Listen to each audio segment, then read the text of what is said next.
Welcome to Brownish Parenting with Dr. Amita, where we explore the messy, meaningful realities of raising our South Asian American children. Today, we are diving into a topic that is not talked about enough: what happens when two cultures and sometimes two religions meet in one family. So, today's episode is going to be more than just identity because it's about navigating love, legacy, and raising confident kids in homes where cultural and religious beliefs may be different or they're evolving over time, especially after separation or divorce. So, first, I want to explore some of the common challenges that couples face in interfaith marriages. The first one being religious identity confusion, because many kids can feel really confused about what religion they actually belong to, and especially if parents are following different beliefs and practices. They're thinking, am I Hindu? Am I Christian? Do I believe in God? Well, what God do I believe in? And so this can be especially difficult during times where there's holidays or certain rituals. Now, the second one is inconsistent rituals and traditions.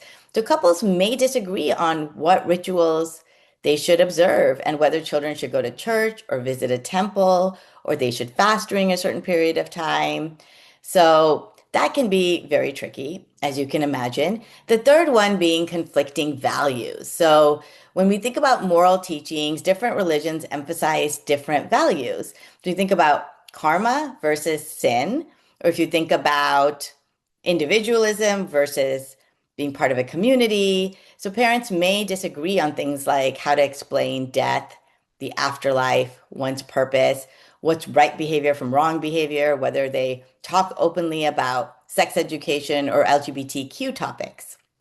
Now, the fourth one is decision making around major life events. What kind of coming of age ceremony should they have? Which religious texts or stories should they really teach? What religious education or spiritual community should the child be a part of, if any? Sometimes there's dietary or dress codes to follow, like being vegetarian. The next one would be extended family pressure. So, grandparents or relatives really playing a role in wanting the child to be fully raised right in their faith. And this can lead to guilt, defensiveness, or even secrecy. And the sixth one, navigating faith during divorce or separation. Now, if a couple separates, religion can become a legal and emotional battleground. And so we want to think about who has the right to take the child to religious services, whether the child are allowed to observe one or both religions. If a parent maybe becomes more religious after the divorce, the other may feel left out or threatened. And then the seventh one is sort of just kind of all encompassing, and it's having this lack of unified messaging, really. When parents are not aligning about how to talk about faith, children are receiving all these mixed signals, really. This can lead to rebellion. This could lead to internal conflicts about their own religion, about their own self-worth. So today I want to explore some of these topics. What does it mean to raise interfaith children with intention? What are the emotional and legal complexities of religion post-divorce? How can books and storytelling really help keep traditions alive? And how can we raise children with spiritual grounding without putting them in the middle? So we're going to pause for a break. When we come back, we are going to meet our featured guest, Raj Yerasi, and the incredible work that he's doing in this space. Welcome back. Raj Yerasi has built his career in finance and for the last decade has worked in the private equity world in the operational capacity. He mainly helps private equity owned companies with their mergers and acquisition needs, including strategy, analysis, negotiation, and integration. But beyond the boardroom, he's also a devoted Hindu American parent in New Jersey, working to create a new kind of legacy for families like his. He is launching a nonprofit that many of our listeners will love, one that mirrors the PJ Library model. For those unfamiliar, PJ Library sends free Jewish books to over 240,000 children each month in the US alone, building identity and pride from the ground up. Raj's dream is to build that kind of experience for Hindu American children. All right, Raj, welcome to the show. I am so excited to have you here to share your story. And I would love for you to just start by letting us know how you got into this nonprofit. You're in private equity during the day, working on curating cultural books at night or on the weekends. So, if you could just share a little bit about your background and story. Yeah, sure. Thanks for having me, Amita. It's great to be here. Yeah. Yeah, so the nonprofit, which is, as you know, at the concept stage, trying to get a Yeah. MVP off the ground for next year. Uh, the genesis really comes from my personal experience, Hmm. and I'll have to backtrack a little and Yeah. just share my own personal situation, which I'm fine doing. Um, I was previously married to a Jewish American lady. Hmm. And unfortunately, the marriage didn't work out. And as Yeah. you know, and we got separated several years ago. My kids were only 4 and 2 at the time. Wow. And we had agreed, we would raise them in both faiths. But when you go through a separation slash divorce, uh, oftentimes the partners basically go different paths on that. And Yeah. that's what happened in our case. My ex, I think by her own admission, got more Jewish and just wanted to Mhm. involve them in Jewish activities in her time. And that was fine. Yeah. I similarly decided to just, they should have both Yeah. cultures, both heritages. So I've been raising them Hindu in my time. But one of the things in the aftermath that I found myself struggling with was, how do I do that? Because I'm in an area where there's not a whole lot of infrastructure in terms of the Hindu community. Yeah. Whereas there's a lot of infrastructure for the Jewish community here in the greater New York Hmm. City area, Hmm. uh, as you know. So they Yeah. have synagogues that where, there are dues and they have full-time staff, and if there's more of a social life there. They have Hmm. regular Sunday services, etc. So I looked for programs, but probably the best thing I did Hmm. uh, to impart to them some knowledge of Hinduism and some of our cultural traditions Hmm. is I did something that I got them something that I loved when I was a child. I grew up in Southern California, Yeah. and we would go to Vedanta Temple in Hollywood every Sunday. My Oh. favorite part was not going to the temple and sitting through a Uh-huh. Swamiji lecturing. It was right after my mother would take me to the bookshop, Yeah. and she would buy me one Amar Chitakata comic of my choice. Yeah. And Oh, I great. Yeah, loved, I remember those. yeah, I love those comics. My Yeah. knowledge of the epics came from those Uh-huh. originally, at least. Later in life, I decided to read more about him. Hmm. But I loved those comics, and I thought about it, and I was now suddenly a single dad with my kids 50% of the time, and Yeah. the pandemic happened shortly after, so there wasn't even the question of taking him to a temple, Yeah. or with its own program. So I Hmm. I bought the Amritshitakatha Ultimate Collection. It's Nice. 500. Yeah, yeah. Where So I did you got a buy? big Where did you box. get this? Where was it? Was it available at a You can get it on bookstore or Amazon, and it's shipped Amazon? from Okay. India. At least Yeah. when I Yeah. did, Okay. it was. Uh-huh. Yeah. So I bought that and started reading them to my kids Yeah. at night on weekends, and they love them. And Hmm. it's funny, they love the same issues I loved, the Birbal issues, the Yeah. Panchatantra, some of the epics, Wow. and Yeah. that was a real moment for me Hmm. because I at two different levels. One level is seeing your children and how into it they get, Yeah. right? Just Yeah. they're at that age where at that age they were 4 and 2 at the time, going on 5 and 3. Now they're 11 and 9. They still to Mhm. this day love the comics. They still Oh, read that's them on awesome. their own, and then I'm oftentimes reading them, and we've read some of Yeah. the same stories over again, and and then sometimes Yeah. finding new content. Um, but they love it, and I think there's a reason if you look at literature. Hmm. Adults tend to favor nonfiction, but kids favor fiction. They primarily read fiction. That's And true. That's true. Yeah. right? And you're an author and you know this, and I think we're hardwired Hmm. to respond to stories, right? Yeah. Yeah. Um, they say even, for politicians, the more you can create a narrative and create a story out of something, the more persuasive you are, right? So I think we're hardwired to be receptive to that, Hmm. and particularly at a younger age. So and our stories are amazing, right? They've stood Hmm. the test of time, thousands of years, and they're more colorful and more varied, and there's no shortage of Yeah. them. And to see that magic that they were experiencing. And then on another level, for me, I had read these as a kid and then didn't Mhm. read them. Then suddenly I was busy with school and this and that, Yeah. sports, whatever. So to read the same issues to them, and they haven't changed uh, from the 70s. Yeah. So to read them and then recognize images that and that I had seen when I was 8 or 9 and hadn't looked at Yeah. since. Yeah, it's like a newfound Uh, appreciation and like maybe you wanted to research it a little bit more too, what these characters were about and the history behind them, where maybe when you were 8 or 9, you didn't really think about that as much. yeah, yeah. I Yeah. remember later in life I got really into the Mahabharata and read like a giant, Oh, wow. translation of it. Yeah. And those stories all meld together. And we're doing that now, right now, me and my two sons. Um, we're listening actually to a very in-depth podcast on the Mahabharata that's like 70 episodes or something. Yeah. Wow. What is that called? It's called I think Stories of Mahabharata by Sudipto Bhamik. I think he's Okay. yeah, And you Bengali feel like it's like author. child friendly, kid friendly.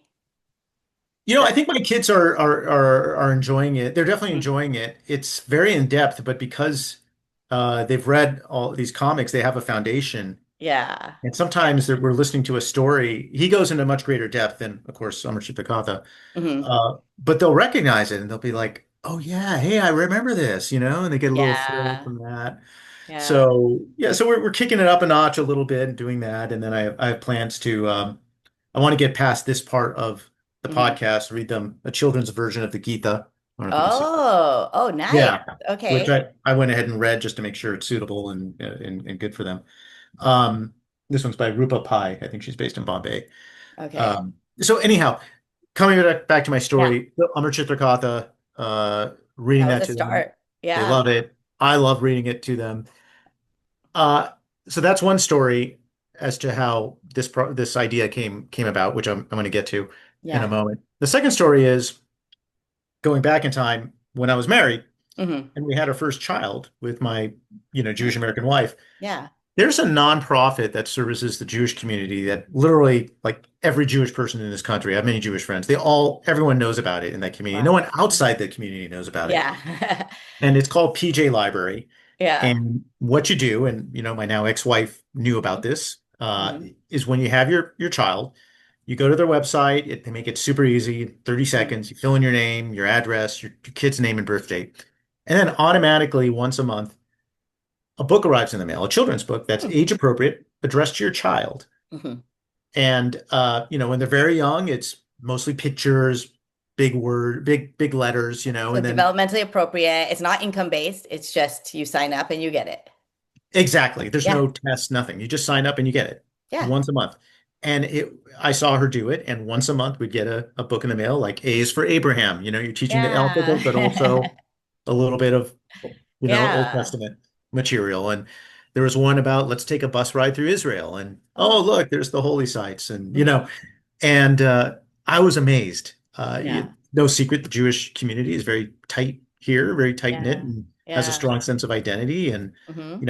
I had married into a Jewish family and attended their holidays and witnessed that. And seeing this, I thought, oh my God, if the Indian community could do something like this, but I know. these I guys figured it out.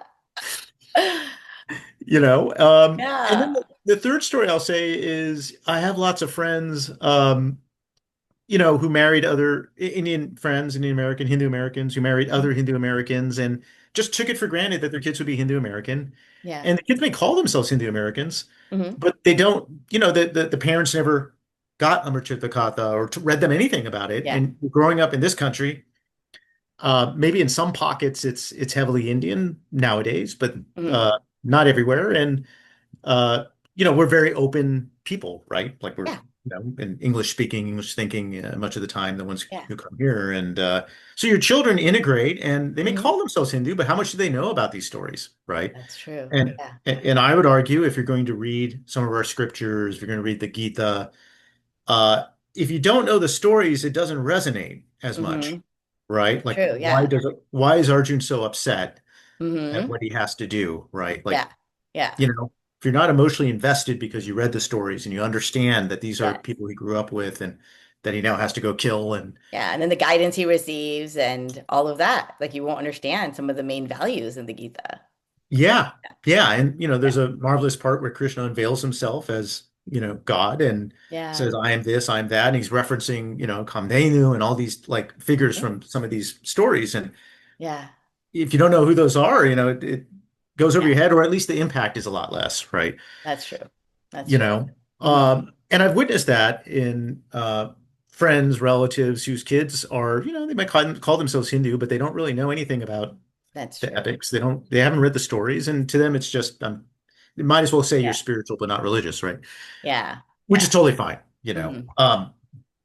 So anyhow, from those ideas, I Hmm. thought, hey, we should start something like this, right? We Hmm. got great stories.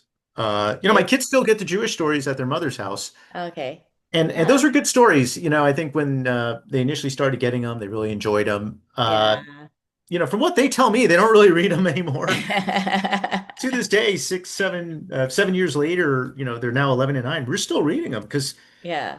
we have an inexhaustible Hmm. supply of stories, and they're all larger than life, right? Which, Yeah. Yeah. because it is the world's oldest religion, I think it had more time to Uh-huh. get embellished a little bit, in Yeah. my view. Um, so we got great content, Yes. and someone just needs to organize this. So that's what I thought I would do. Hmm. So far it's a concept. I have a mock website up and running, and you've been gracious enough to help. We're going to curate a little content sourcing from Amita Shah, but also, would love to have a couple of your titles in there. Yeah. The Yeah. Rocky And is book, it which my still the family same enjoys. name? What was the name of your the nonprofit right now? Are you changing it or I think we've landed on a pretty good name. I got a few friends who feel passionate about this as well, who've agreed to, help okay. finance this and be Yeah. on the board. And, Samir from HAF and another friend of mine who's a tech entrepreneur, Hmm. and another one who's a lawyer who's going to do all the legal work pro bono. The name we've landed on, which I think everyone I've told loves the name. It's Kahani Time. Yes, yes, I loved it. That's why I was asking if you still were using that name. It's Yeah, perfect. I think we're going to stick Yeah. with that. So, going to, form the nonprofit under that name now that we have some conviction in it. Hmm. And, PJ Library, the reason they chose the name, I'm in touch with the leadership there. They've been very Okay. gracious and are Yeah. offered to help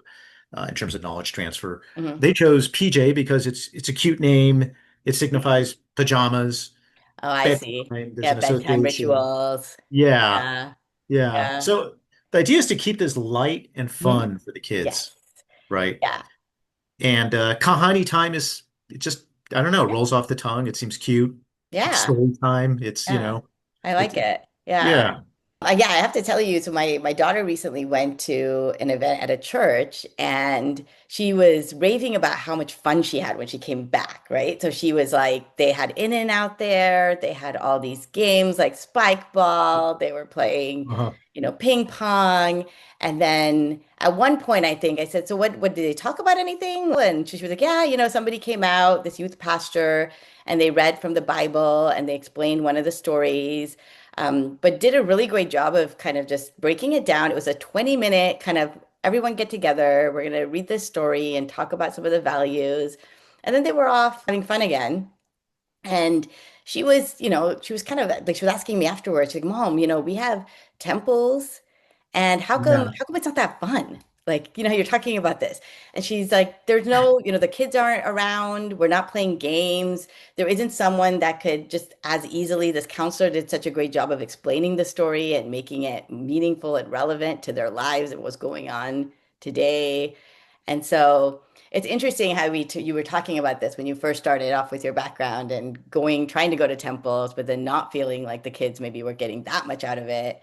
And where Hmm. was the community at that point? And what else can we do for our kids? And so I'm wondering if that's one of the gaps maybe you see with Hindu American families when you think about cultural education and teaching them about culture.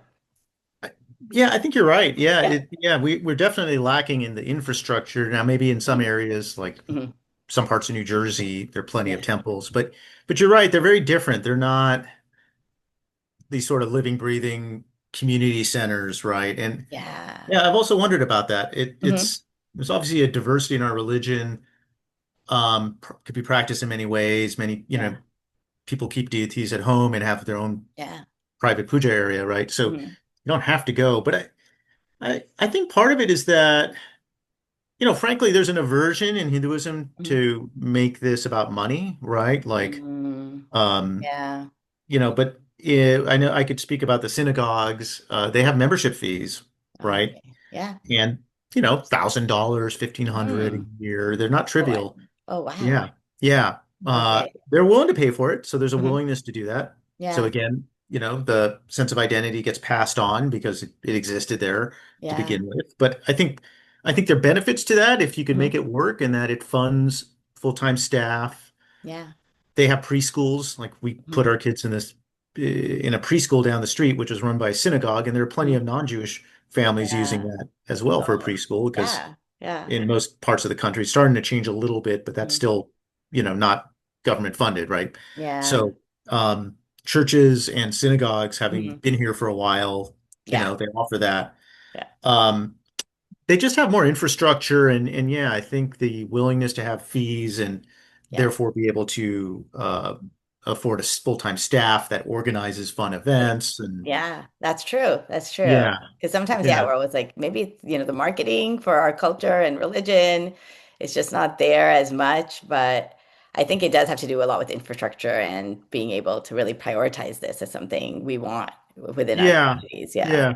And Yeah. I have witnessed it a little bit. We have some friends, my partner and I, who belong to some Guruji Mandir. Yeah. And I think they operate on donations. So it's not an outright Mm. membership fee, but very passionate group of people, charismatic founder of this Guruji, I think, Oh, who's passed away. But, and so there's some things like that in pockets. I had my children in a wonderful program run by Chinmaya Mission. Uh, oh, yes, that's true. I've heard great yeah, things about Chinmay Mission. yeah, Ball Vihar. It was great. Mhm. The only thing is, it was an hour away in Manhattan, Oh, yeah. and started conflicting with one of my kids' soccer games. So, we'll Yeah, pause from yeah. that for now. So, Yeah. All right. I'm going to pause there because when we come back, I'd love to move into interfaith parenting and identity. All right. Welcome back. I'd love to move into talking a little bit about the complexities of raising children in interfaith homes, especially as you just talked about this, the post-divorce co-parenting type of situation that you're in. hmm hmm Yeah, well, I can only speak about my experience. I Yeah. have heard anecdotally by now of other people in similar situations. And others who have a similar situation but a different dynamic. So I think there is a lot of variety. It really comes Yeah. down to the two individuals involved, you So, know? I guess when you were married, was it probably easier when you probably already had these discussions around interfaith marriage when you first got married, and Yeah. then it kind of maybe switched a little bit after the divorce? Okay, because we know how divorces can be, and we know like there's topics like religion and politics, things you don't talk about at the dinner table because they can get so heated. So we already know there's different layers to really this topic that we're talking about. Yeah. Yeah. Yeah. Yeah, we had discussed it and agreed we'd raise the kids in both faiths and Yeah. let them decide at some age, right? Oh I yeah. mean, you have no Yeah. control anyhow. It's not a big Yeah. give. But yeah, and we named the kids that way. They each have a Oh. Hindu name as well as a biblical name. So my eldest is Isaac Sham for Krishna, and then we did Oh. the reverse for the second one. Oh, that's so Um, nice. Yeah. yeah, his name is Okay. Arav, another name Uh-huh. for Lord Shiva, Levi, so Arav Levi, Oh wow. Yerasi, my last name. Uh-huh. So yeah, and that was what we had agreed on, but we didn't get into a whole lot of specifics as to how much Hmm. religious education would they get. I mean, Yeah. my ex-wife was quite progressive at the time, and Yeah. certainly, um, you know, Hmm. my view was, hey, we'll each teach them what we want and Yeah. figure it out, right? We can't scope out everything in advance. Um, perhaps that was a mistake. I don't know. But when you get divorced, everything gets thrown out the window anyhow. Yeah. That's No true. one really. Yeah. I think very few people at least talk about, what do we do if we get divorced, right? Like we never Yeah. Yeah. had It's that discussion. always So unexpected. Yes. yeah, yeah. And what I would say is, I think regardless of whether you go through a divorce or not, Yeah. my sense is religion becomes more important once you have kids, right? Hmm. Like passing on your traditions, the way you look at the world, suddenly you become Yeah. more invested in your kids and Hmm. and you have to be careful not to try to relive your life through your kids, right? And Yeah. respect their autonomy but still we all want to pass on certain things and just as an example, I don't know why it became important to me, but Mhm. I cannot step on a book, right? Like it's just Oh, yeah. Yeah. right. Like you don't do Yeah. that. No. Disrespectful to Well, I tell my kids it's Saraswati. Saraswati, we're Yeah. Bengali, we go to Saraswati Puja. I'm like, that is Saraswati, so we can't do this. Yeah. Yeah, yeah, Yeah. and yet I was born and raised here, but that's something that my mother was very Yeah. adamant about, and Mhm. I grew up with that, and I do a little thing if I Mhm. by mistake, Yeah. and I've been very determined to pass on that neurosis to my children. Okay. I love it. I don't mean Yeah. to be disrespectful, but maybe Yeah. for me, it's like it's gotten to the point where I don't even want to set foot on like a cardboard box that has printing on it, just to Oh. play it safe. Yeah. Yeah. Yeah, and they've embraced that. I don't know, embrace might be overdoing it, but Mhm. they follow that, and so hopefully Yeah. they'll have that with Uh-huh. them too, to enjoy for their lives. You do the Anyhow, same thing when you touch, if you touch another person with your feet? Because that's another one. yeah, Yeah. yeah, Yeah. I do that. Yeah, just Okay. showing respect, Yeah. right? Yeah. Yeah. Yeah. Yeah, Yeah. yeah. So, so I think that just becomes important, and it really, if you're married, I think at least you're invested in the relationship, and even if Hmm. you would rather, have yours be the majority religion, if you will, you have to navigate the marriage, and I think, Yeah. and some people are genuinely open, right? Hmm. Um, and I always have been. I've always found wisdom in other religions too. Yeah. Yeah. I celebrate Christmas. Hmm. Uh, every year. Yeah. I've read a lot about read parts of the Bible, a lot about it, the life Yeah. of Jesus, and and I think a lot of Hindus are like that. If you go Yeah. to Yogananda Institute, Hmm. Self-Realization Fellowship, they have pictures of various saints, including Jesus, right? Yes. Yeah. So Yeah. I had a Jesus Christ in my house growing up. My mom put it up, and it was all about looking at the similarities within all the religions and focusing on that. Yeah. yeah, Yeah. yeah, and I think many Christians and Jews also similarly are embracing Hindu values or Hindu traditions, Hmm. meditation, yoga, the stories as well, Yeah. and Yeah. so but I think when you go through a divorce, depending on the nature of it, right, if there's some conflict, it might actually push people apart, right, and then Hmm. perhaps someone doesn't want to be reminded of the partner in their children. That's true. Yeah. Right. Yeah. And I think, and I want to be really careful and respectful because I have so many Mhm. friends of other faiths here, and obviously all religions, major Mhm. religions, evolved hundreds, if not thousands, of years Yeah. ago, and perhaps have some elements that might be viewed as obsolete today, right? Like I think we Mhm. can say that. Yeah. Um, yeah, I would say the Abrahamic religions, Mhm. historically at least, have had some exclusivist mindset to them, right? And Mhm. Uh, you know, many people no longer abide by that, right? They're Yeah. willing to, you know, Yeah. borrow traditions from other religions or Mhm. place it in the historical context, perhaps. But that could also have an influence sometimes, right? Yeah. Yeah. On people from that faith, if they choose to have that. Mhm. So, so it can become something where each party goes their own way. Yeah. And and then it's really up to you. How important is it to you to pass on your traditions? And if so, you got to step up and do something.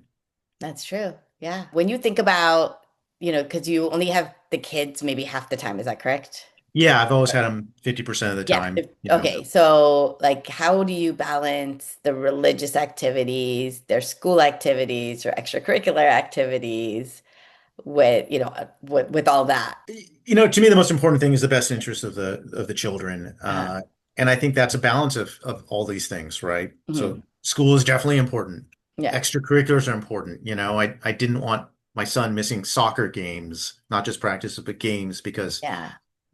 I was adamant you have to go to Ball VR Mhm. on Saturday mornings, which is when all his games Oh, were boy, this that's tough. last Yeah. year. And I didn't want it to become a source of resentment. So there's also a Yeah. practical self-interest Yeah. there. Hmm. Um, I think you have to balance, and that's up to everyone to achieve that balance, right? So for some people, they may say, "Hey, religion's more important than that, and I'm going to make them do this," right? But Yeah. that wasn't me. Religion is Hmm. important, Hmm. but I would like to think you can schedule around things.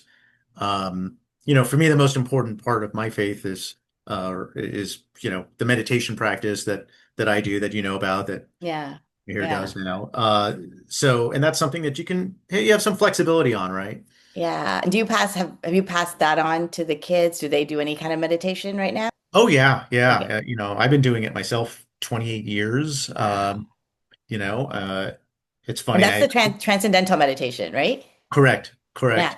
Yeah. Yeah. I got into it because my mentor growing up, my uncle Paul, Uh-huh. Paul Levine, a Jewish guy, but I called him uncle. He was a close Yeah. family friend. And he used to come to Vedanta temple with us. He was Mhm. probably more Hindu by the time he died than Jewish, but culturally Yeah. Jewish, certainly. Yeah.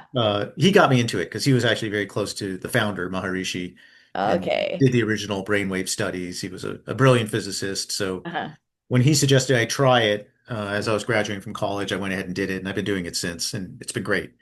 Uh, Wow. Yeah. yeah. So I always wanted my kids to do it. Part of me feels that they can action it and into their lives, then everything else will take care of itself. And that And must have helped you a lot, like especially with the people getting into meditation during certain life stressors like divorce and things like that. That must have helped you a lot during that period of time, the practice. it definitely did.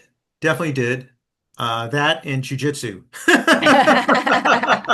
And I think it's great that you model that for your kids. Like your kids saw you going through this, but being able to keep your practice and probably seeing the outcomes of that. Yeah, I wonder about that sometimes. I would And like to think that it has an yeah, impact, and it probably because I know Uncle Paul would come and stay with us, and he would meditate, and I'd see it, yeah, and it just seemed like what you do, yeah. yeah. But I took him to the local Mhm. TM center, Oh, and they both learned the children's technique a few years ago, and nice. the eldest, when you turn 10, you can learn the grown-up technique. So now he's doing it. Oh, Uh, yeah. See? yeah, Yeah. yeah. My partner got into it. She loves it. Oh, Her great. her daughter, who I consider my stepdaughter, is doing Yeah. it. So we're becoming a TM family. Yeah. Yeah, it's just my youngest who next year will turn 10 and be able to learn the grown-up technique. And you know, When do for you and the kids, when do you feel is the ideal time to do it? Is it in the morning? Is it before bed? Or does it not matter? Is it whenever you can kind of squeeze it in? whenever you can squeeze it in, I think. Okay. Yeah. Yeah. So I wake up my eldest maybe 10 minutes early, and we sit down and meditate together practically every morning. Oh, wow. Occasionally I'm running behind, so I'm making breakfast while he Mhm. meditates, and then I'll catch up later. Um, and then when I pick him up from school, whenever we have a window, I say, okay, Yeah. hey, let's sit down and just get a quick meditation in. For him, it's 10 minutes. For me, it might be 15, 20.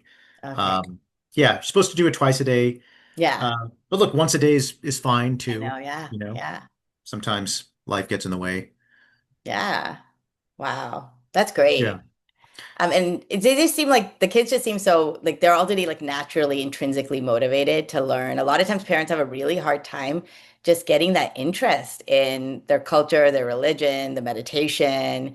I feel like your kids have done, you've done such a great job of motivating them, but also being the role model and having them see the benefits by trying it out and, consistently being there.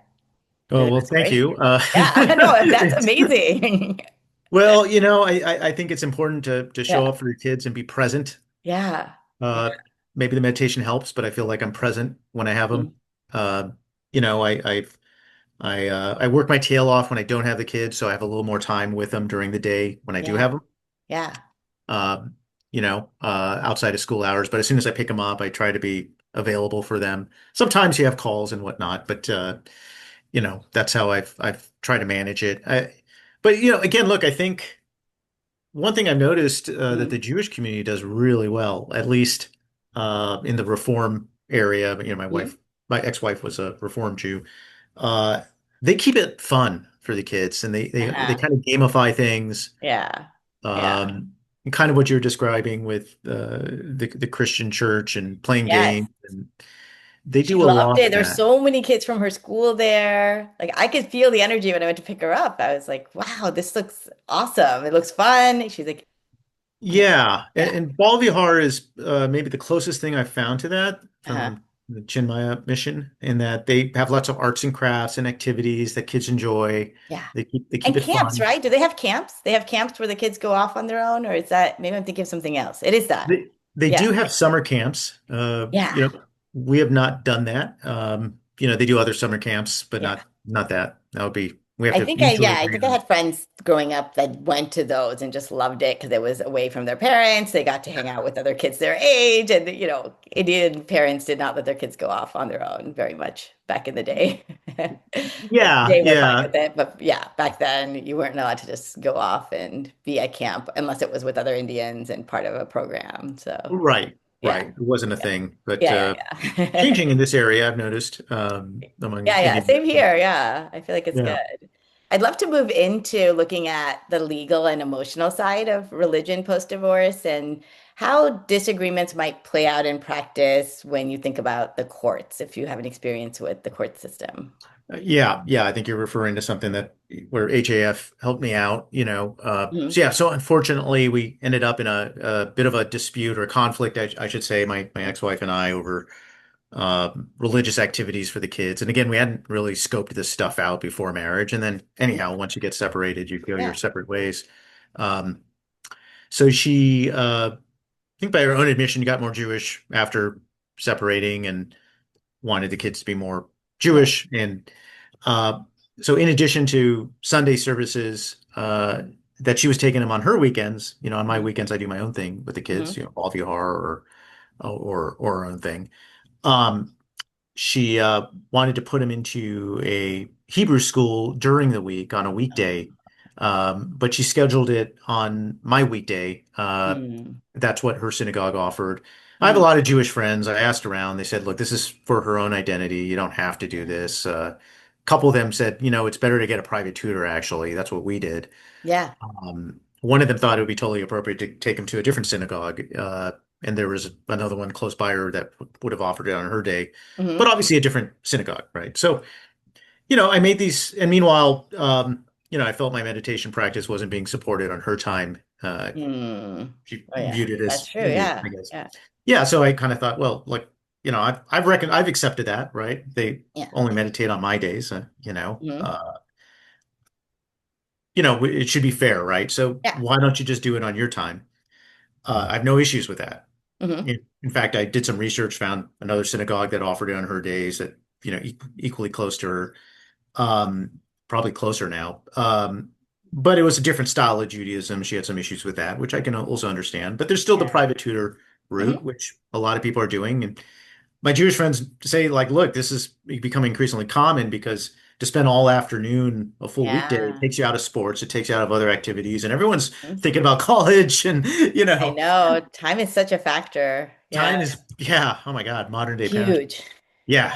Yeah. We're in a very competitive area, school Hmm. district. Everyone plays an instrument, everyone does a sport. It's just Yeah. that kind of It only gets age. harder as they progress Yeah. with Yeah. AP exams, SATs, all of that. Yeah. Yeah. Yeah. Yeah.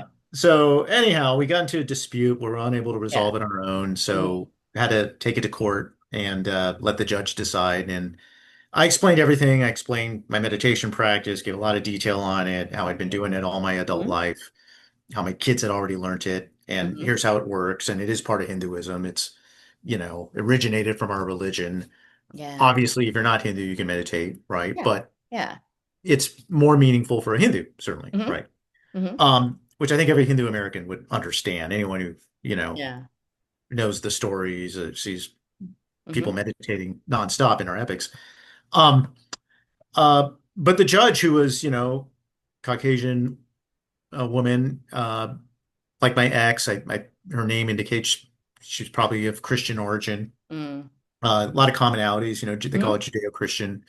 You know, Mm. Christians, the Old Testament is what the Jews call the Torah, but it's the Oh, exact same as the yeah. Old Testament. That's part of the Christian literature, so they're very related, right, in a way. Yeah. Um, you know, my lawyer said, look, judges tend to favor what they're familiar with, Familiar and with, yeah, their background, yeah, they're past more familiar with experiences. Yeah. bricks and mortar Hmm. schools than like a meditation practice. Yeah. So she may not rule in your favor, Hmm. but she should at least give you adequate makeup time, you know. Hmm. And in my motion, I expressly said, hey, as you know, I would like her to just do her activities on her time. Hmm. But if you disagree, Your Honor, then at least give me adequate makeup time, which I was not getting, you Yeah. know, because it was taken away from my parenting time. And Hmm. so, And The so judge makeup time is granted just the that. extra time, like the time that she was taking, you would get extra time on your when it's your time. Yeah, like give Yeah. me hour for hour makeup Yeah. time, Yeah. right? Hmm. Take it during the summer or whenever, Yeah. extra time with the Hmm. kids. We each get a certain number of holidays. So Hmm. so she granted me that because that's logical. Yeah. But she ruled against me on, the main ask, which was, you know, obviously let her do her activities on her time only. Hmm. She didn't once mention my meditation practice. Uh, like not didn't even bring it up. Didn't ask, well, why isn't it being allowed on her time, right? Wow. Um, and and then proceeded to find me in bad faith. What? Yeah, it was surreal. I was This shocked. I is was just like, like, yeah, mind blowing. What is this is my happening? life. How am Yeah. I in bad Yeah. faith here? And Yeah. she offered no real reason. Mm-hmm. And I wasn't talking. My lawyer was talking. We were both Hmm. represented by counsel, so my lawyer's Yeah. extremely professional. Yeah. So there was no, and I was very respectful in my brief. Referenced my Jewish friends, said these Hmm. are ideas that they thought made sense. I presented these alternatives. Yeah. Was always respectful, to my ex and her faith. Yeah. My ex's brief tried to make the case that the kids were Jewish only, quoted, Jewish law that if the mother's Jewish, therefore the kids are Jewish. Oh, Her okay. lawyer quoted that. Yeah. They tried to make it seem like I was practically Jewish. They had a picture of me wearing a yarmulke in Oh my their goodness. brief. But, I had never converted. I had Yeah. So they're making emails it seem from, like this is like coming out of the blue for you. You I were, was, I was yeah, shocked. yeah, Yeah. But, and I disproved all of that, I felt, yeah. like there were facts, right? Like I'd never converted. We had named the kids Hindu and Jewish names. I had an email that I presented, which my ex had written. Great. We'd always agreed that Hmm. you could raise the kids Hindu in addition to them being raised Jewish. Yeah. Literally, I had emails like that, her Yeah. calling Good. us a Hindu Jewish family. And so it was weird to me that I was the one being declared suddenly in bad faith. And Yeah. the judge's only reason was, I think you just filed this motion because you don't want the kids going to Hebrew school.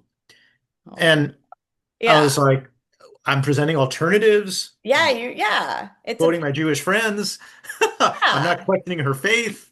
I'm not claiming that the kids were Hindu only because I know. for whatever Yeah. reason, It was and like about Hinduism, the time. It was it about the follows the time. father, Yeah. right? Like Yeah. I didn't even make that argument because that would be silly, I thought, in a secular court, right? Yeah. Um, Wow. yeah. And then she ordered me to pay my ex her counsel fees. So there was a financial penalty as well. Um, and I almost just kind of let it be at that because I felt like, hey, I got more makeup time with my kids. It's a Hmm. consolation prize, but still, it's time with my kids. That's the most valuable time I got. Yeah. Yeah. Uh, yeah, one of my friends said, so who cares if some judge called you names? Like, you got more time with your kids. Yeah. Um, so I almost walked away. But then I thought, this is just, not a good precedent. Just feels No. wrong. Yeah. Like discriminated against. Yeah. Yeah, Yeah. by the Yeah. government for the first time in my life. Yeah. Yeah. We've Yeah. all had like, Hmm. incidents with Yeah. private jackasses or whatever, but but a judge. Yeah. So I appealed it. Oh, I okay. appealed just the bad faith finding and the financial penalty because Uh-huh.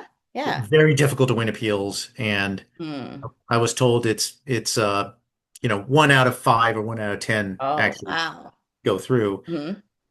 But my lawyers felt that the bad faith ruling was so clearly egregiously wrong. I Yeah. had a 50-50 chance on that at least. Hmm. But if I appealed the whole decision, they felt, you Yeah. know, Hmm. like the appellate court might just say, hey, they should go to the synagogue and then throw out everything, right? Yeah. So, Yeah. yeah, and I went and argued it myself, representing Oh, oh, myself. wow. Yeah, it was actually kind of fun. Yeah.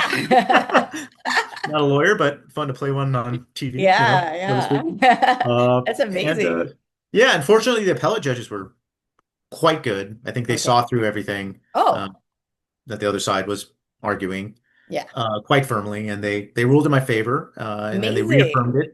it, Yeah. later. So that was nice. It was just good to kind of, I Yeah. don't know, felt good to do that. But that's some Yeah. of what can happen in an interfaith marriage with children involved post-divorce. Let me, put it that way.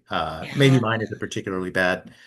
bad instance in terms Hmm. of, how it played out, and the level at which it had to go to, but I've heard about this happening, a Yeah. lot. So it's not isolated either. I guess any advice for parents that might be going through stuff like this? Yeah, I think I would say two things. I think Mhm. number one, you just got to do the best you can do. Do your best and leave the rest, right? As Yeah. our Yeah. scriptures say, more or less. And that's what I decided to do. I said I'm gonna fight, Yeah. right? It's fighting the good fight, Hmm. out of principle, Yeah. and let's hope for the best. And if it doesn't happen, you move on, right? Hmm. So it's a personal decision. How important is it to you to pass on these values, your values to your kids? And if it is important, then do something about it, right? Yeah. Plenty of Yeah. people complain. Yeah, we're structurally disadvantaged in this country relative to the Hmm. Jewish community or the Christian community. Um, but you do your best, right? You find a program, you Yeah. get Amrit Chitrakartha comics. Maybe this nonprofit will help people. Hopefully, Yeah. um, Yeah. you just got to do That's your true. best in life. Uh, and I would say the other thing is don't let it change who you are. You Hmm. know, uh, I felt some things. I think anger. Hmm. We're sort of hardwired for that. Yeah. I Yeah. think meditation helps, other things help, but definitely I was determined not to let this change who I am, Yeah. right? I've always been pluralistic, tolerant. Hmm. So even now I continue quoting verses from the Bible to my kids. I want them to see Hinduism as the Yeah. pluralistic religion it is, right? Yeah. Yeah. Religion of Yeah. mercy and forgiveness and other Hmm. things. So I have just as many Jewish friends and friends of Yeah. other faiths and willing to celebrate their holidays, still celebrate Christmas and you Yeah, I know, love that. Like yeah, talking I to hope, them. I guess talking to them about all the religions and understanding those values, understanding, sticking to your own character, your values, your morals like you did, and just, you kept going with all these setbacks and obstacles that were in your way, to see sort of that light at the end of the tunnel that you got to see at the end with everything that you were doing. Yeah. yeah, it's Yeah. partial. I still wish Yeah. my ex would support the meditation on her time, since I Yeah. have to allow them to go to Hebrew school on my time. But so it was a partial victory. That's Um, true. And doing but what the you can good, control. I think that's the other yeah, thing. Because I think that's all you can do, really. yeah, I think Yeah. so. I mean, if you Yeah. don't, it can actually backfire, I think, Hmm. right? Because kids are smart and they Yeah. become adults, and at some point, if you're forcing something on them, I don't think it really goes over well Yeah. ultimately. Yeah. You have to nudge a little, Hmm. keep it fun. Yeah. The good thing is my eldest really enjoys meditating. I think not every time does he get something out of it, but a lot of the time he feels more relaxed or more energetic. And, I feel that we're kind of at a point now where Hmm. he'll want to meditate, you Yeah. know? Yeah. I Uh, feel like if you do it enough, you start to definitely see the benefits and energy level and releasing some of those worries and thoughts that were circulating in your mind and yeah. bringing it back to the present moment. A lot of times you don't realize what's going on. There's like a research study that said you have like 60,000 to 80,000 thoughts a day going on in your mind at all times. And so just being able to sit and release some of that is so, so important. And I don't think unless you give yourself the opportunity to do that, it just doesn't happen. Yeah. Yeah. Yeah. Yeah. You have to sit and try to achieve some stillness, and maybe Yeah. half those thoughts will occur while you're meditating. Yeah. New ideas, new conceptions. Maybe that's how your nonprofit got started too, right? Was it like Yeah, yeah, yeah. I've had a after a lot of creative meditation, maybe? ideas, Yeah. but you get glimpses of stillness, and that makes a world of a difference for sure. Yes, yes. I'd love to end with just any kind of last thoughts you have about what the future holds for the Hindu American community and future generations, anything that you really want to say to the listeners. Yeah, it's interesting. I think about it a lot because sometimes I Mhm. wonder, I'm doing all this effort, but where's the world heading? Because, Yeah, for the first time, majority of Americans are calling themselves spiritual but not religious. And that's is true. this all for naught? Because in 2 generations, everyone's going to be nothing or spiritual but not religious. Like what does this mean? And you know, Yeah. What is but the end here? and, Yeah. and some people are very pessimistic. I was talking to one doctor, Hindu American doctor, who said, I see this flipping, and our religion's going to be extinct in two more generations. Uh, he was very, Yeah. I think pessimistic. I'm actually optimistic because I look at the spiritual but not religious, and whether they know it or not, a lot of what they're doing is basically our purification Yeah. practices, right? Hmm. Purifying the mind, spiritual practices, yoga and meditation being mainstream. And Hmm. I think it's okay if they're not seen as necessarily Hindu. They're, Yeah. even Hinduism doesn't say you have to believe these things. The Yeah. imperative is more to be a seeker than to believe, Hmm. right? And Yeah. I think everyone's seeking, and Which is good. Yeah. yeah, it's good. So Yeah. it's becoming more Hindu friendly in some ways. Hmm. I really hope our community doesn't screw it up. Yeah. I, That's I true. think, We need a unified community here. well, yeah, and we have to continue being tolerant and Yeah. pluralistic and not forget who we are and not let offenses against us change who we are. And, Yeah. Yeah. as the Mahatma said, an eye for an eye makes the whole world go blind. So Yeah. you have to play defense, you have to defend yourself well, but Hmm. we also have to be careful not to go overboard. Um, Yeah. you know, so I think we all just want the world to be a better, happier place and for future generations to be happier. And I firmly believe that our practices are really key for that. Yes. Yes. And I think a theme throughout what you were saying was just having it be more fun for the next generation to keep it alive. Yeah. Yeah, the Yeah. stories are great. My Yeah. God. I mean, they're just Yeah. marvelous, Yeah. No, And that's true. yeah, enjoy those. Practice whatever you need to Hmm. stay sane. And Yeah. I Yeah. think that's a good outcome for the world. Yeah. And model the values like, you've been doing with your kids, like model what you want them to be like when you're old, when they're older. Wow. Thank you so much, Raj, for your vulnerability, like insight, just your expertise on the court system and navigating that for yourself.